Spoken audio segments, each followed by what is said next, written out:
며느리가 장모된 이야기. 옛날에 한양에 꽤 부유하게 사는 양반 하나가 외아들을 두어 금지옥엽으로 키웠다. 자손이 귀했던 양반은 아들이 15이 되자 사방으로 수소문한 끝에 좋은 색시를 구해 아들과 짝지어 주었다. 며느리가 들어와서 아들과 화목하게 지내자 집안의 근심 걱정이 다 사라졌다.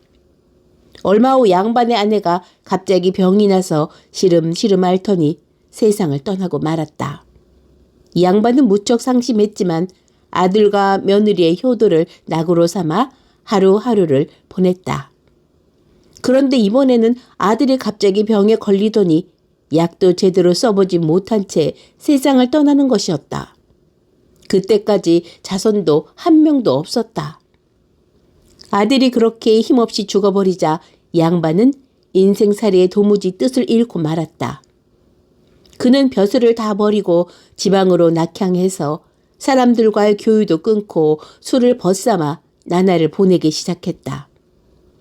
며느리의 신세는 더 딱했다.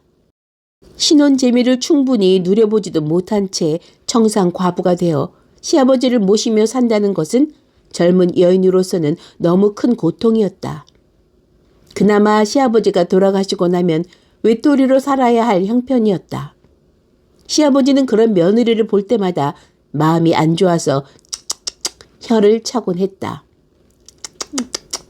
젊으나 젊은 것이, 아이고.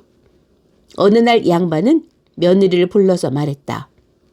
내가 몇 월 며칠에 귀한 친구를 불렀으니 좋은 술과 음식을 장만하도록 해라. 날짜가 다가오자 며느리는 정성을 다해 좋은 술과 음식을 준비했다. 하지만 막상 그날이 되어도 손님은커녕 사람 그림자도 보이지 않았다. 이제나 저제나 기다리다 보니 날이 저물어 밤이 되고 말았다. 아가, 준비해둔 음식을 내오너라. 에이, 그냥 우리끼리 먹자꾸나. 며느리가 주안상을 차려서 들어가자 그는 며느리한테 술을 따르라고 하였다. 전에는 그런 일이 없던 터라 놀라면서도 며느리는 거역하지 못하고 술을 따랐다. 양반은 며느리가 주는 술을 연거푸 석 잔이나 들더니 그 술잔을 며느리한테 건네주었다. 자자자, 너도 한 잔 마셔라. 아버님, 저는 술을 못합니다. 아니다. 이건 내가 특별히 주는 술이니 마셔야 해. 시아버지가 워낙 엄하게 권하는지라 며느리는 차마 떨치지 못하고 한 잔을 받아 마셨다. 그러자 그만 가슴이 쿵쿵거리고 얼굴이 화끈 달아올랐다. 시아버지는 며느리로부터 잔을 받아 마시더니 다시 며느리에게 술잔을 권해서 마시게 했다. 며느리에게 연거푸 석 잔을 권해서 마시게 한 시아버지는 뜻밖의 말을 꺼내기 시작했다. 지금 너하고 나하고 마신 술의 뜻을 아느냐? 그건 이제 너하고 나하고 헤어지자는 이별주야. 아니, 아버님, 그게 무슨 말씀이십니까? 나는 이미 늙었지만 젊디 젊은 너를 이렇게 살게 할 수는 없구나. 집을 나가서 새 살림을 시작해라. 그러자 며느리가 깜짝 놀라 울음을 터뜨렸다. 아버님, 아닙니다. 그런 말씀 마세요. 저는 평생 여기서 아버님을 모시면서 살겠습니다. 말씀을 거둬주세요. 하지만 시아버지는 단호했다. 이미 마음먹은 일이니 딴소리 말아라. 이 길로 집을 떠나 50리 밖으로 가서 누구든 처음 만나는 사내와 함께 살도록 해라. 그것이 너의 갈 길이다. 아, 싫어요. 아버님 싫어요. 며느리가 울며 불며 안 가겠다고 사정했지만 시아버지는 뜻을 꺾지 않았다. 말을 듣지 않으면 자기가 사라져 돌아오지 않겠다면서 평소 안 하던 호통까지 쳤다. 며느리가 할 수 없이 길 떠날 차비를 하고서 울며 하직 인사를 하자 양반은 며느리에게 작은 상자 하나를 건네주었다. 그거면 그럭저럭 살림을 차릴 수 있을 게야. 아버님. 며느리는 울음을 터뜨리며 시아버지께 큰 절을 올렸다.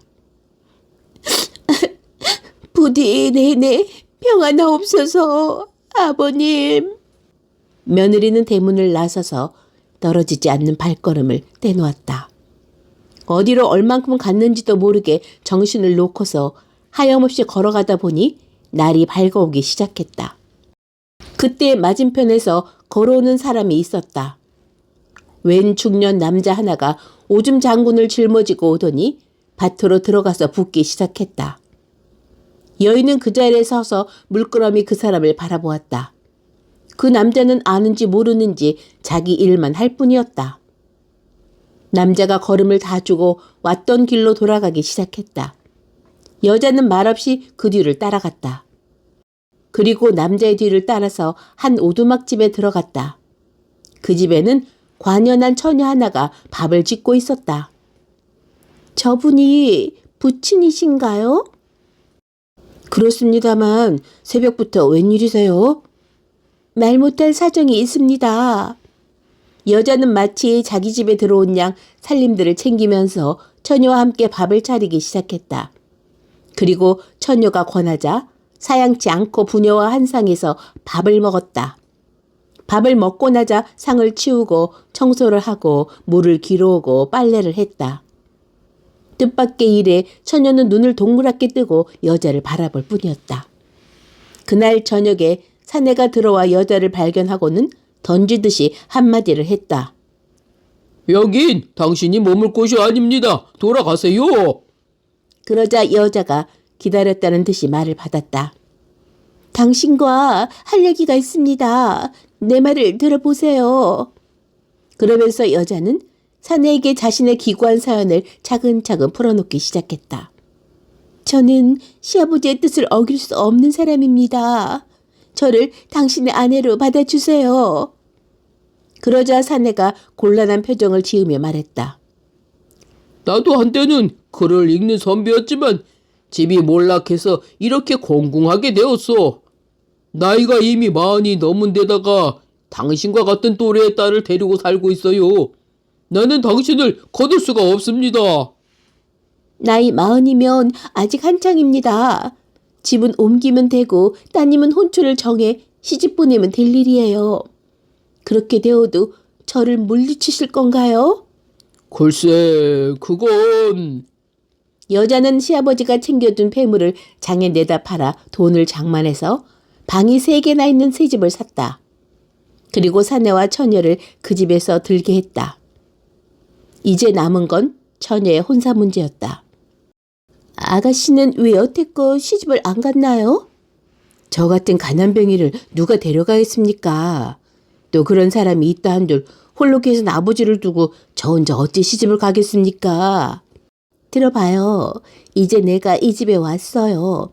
아가씨가 시집을 가면 내가 아버지와 짝을 이루어 살게 되지요. 그러니 좋은 혼처가 나서면 시집을 가는 게 좋지 않겠어요? 아버지 뜻이 어떠신지? 그러자 사내가 말했다. 나는 네가 관연토록 시집을 못 보낸 것이 아니었으니 잃을 게 있냐. 네 혼사라면 내가 발벗고 나서야 할 일이다. 그러자 여자가 나서서 말했다. 내가 중매쟁이가 되지요. 내가 알고 있는 좋은 혼처가 있습니다. 누군가 하면 바로 저희 시아버지시지요. 나이는 50 가까이 되셨으나 아직 건강하신 데다가 재산도 있고 명예도 있으시지요. 무엇보다도 마음이 곧고 따뜻한 분이시랍니다. 분명 아가씨를 행복하게 해주실 거예요. 그 말을 들은 아버지와 딸은 서로 물끄러미 얼굴을 마주 보았다. 그리고 말없이 고개를 끄덕였다. 딸은 아버지를 생각하고 아버지는 딸을 생각해서 그렇게 결정을 한 것이었다. 여자는 그 길로 부녀와 함께 시아버지한테로 갔다. 며느리가 돌아온 것을 보고 시아버지는 깜짝 놀라면서도 눈물을 흘리며 반가워했다. 며느리가 떠난 뒤로 무척이나 쓸쓸하게 세월을 보냈던 터였다. 아버님, 저는 아버님 덕에 짝을 만났습니다. 아버님도 재혼하셔서 새로운 삶을 시작하세요. 그게 무슨 말이냐? 누가 이렇게 늙고 고달픈 사람한테로 이 시집을 온단 말이냐? 아버님, 염려 마세요. 제가 시어머니 되실 분을 모셔왔습니다. 사양한단 말씀은 하지 마세요. 아버님이 재혼을 사양하시면 저도 새로 만난 짝과 헤어지겠습니다. 며느리는 사내와 딸을 시아버지와 만나게 했다. 아니나 다를까 젊은 처녀가 기꺼이 양반과 혼인을 하겠다고 나섰다. 사내 또한 양반의 인품에 감복하여 딸을 맡길 생각이 우러나는 것이었다. 그렇게 해서 며느리는 사내와 혼인을 하고 시아버지는 사내의 딸과 혼인을 하게 되었다. 시아버지는 재산을 갈라 사내의 집에 주어서 두 집이 함께 잘 살 수 있도록 했다.